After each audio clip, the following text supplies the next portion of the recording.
परिषद दिन। खरं तर शिक्षकांविषयी मी बोलणं तसं जास्तीच होईल, कारण आम्ही एक प्रशासकीय अधिकारी, पण ज्या फेजमधून आम्ही आलेलो आहे आम्ही त्या फेजमधून आलो। प्रत्येक व्यक्तीचा प्रथम गुरु हा घरातील पहिले इन्स्टिट्यूशन म्हणजे घर असतं, त्याचे आई हे गुरु असतं। आई वडिलांनंतर जर कोणी गुरु असेल तर ते शेवटपर्यंत टिकणारे आणि आपल्या बाह्य स्वरूपाला वळण देणारे हे कोणी असेल तर शिक्षक।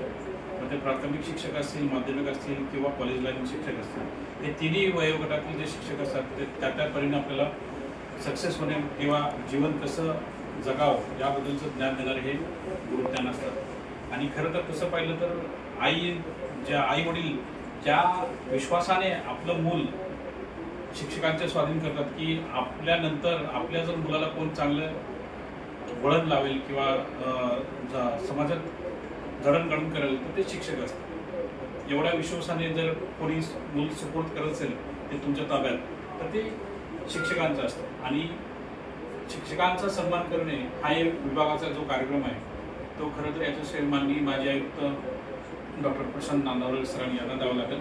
त्यांच्या संकल्पनेतून 2022 साली योजना सुरू झाली आणि खऱ्या अर्थाने तुम्हाला प्रोत्साहन आणि प्रेरणा देणारी ही योजना आहे। दरवर्षी आपण 5 सप्टेंबरला विभाग स्तरावरती हा कार्यक्रम राबवतो। यावर्षीही आपण खरं तर वॉर्डनपैकी 3 वॉर्डन सिलेक्ट करायचे असतात। वॉर्डनमध्ये पण आम्ही जे सरांनी जो GR काढला, जे परिपत्रक काढले त्यामध्ये तुमचंही समाविष्ट करून तुम्हालाही प्रोत्साहन देण्यासाठी ही योजना राबवलेली आहे। आणि त्यातून खरं मला आनंद वाटतो की जे 2 नावं आम्ही सिलेक्ट केली, एक कुंदन कळवते आणि दुसरं दीपक खरात। खरं हे अडचणीच्या वेळी जे धावून येणारे आणि सर्व विद्यार्थ्यांना सामावून घेणारे खरा वॉर्डन कसा असावा ह्या दोघांकडून शिकावं। म्हणजे वैयक्तिकरित्या मी यांचा कामाचा अनुभव पाहिलेला आहे, त्यामुळे मला आनंद वाटतो की जे आज सिलेक्शन कमिटीने तुमचं सिलेक्शन केलेलं आहे ते योग्य आहे। तसेच विभागामध्ये एकच शासकीय निवास शाळा आहे, त्याच्यामध्ये पण डॉक्टर मॅडम या मुख्याध्यापिका आहे। मला वाटतं डॉक्टर मॅडम तुम्हाला यापूर्वी पुणे विभागात आदर्श प्रिन्सिपल म्हणून त्यांना पुरस्कार मिळालेला आहे।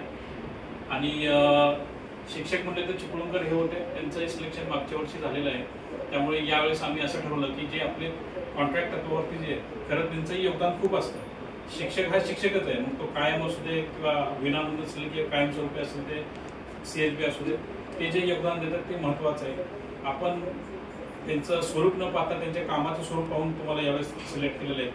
आशा करतो की आपण याच्या पुढे पण असंच काम कराल आणि जे आम्ही तुम्हाला सिलेक्शन केलेलं आहे याचा मान घेऊन याच्यापेक्षा चांगलं खरं तर काम अजून करण्याची तुम्हाला प्रेरणा मिळो हे बोलून मी माझे 2 शब्द संपवतो। धन्यवाद। Thank you madam.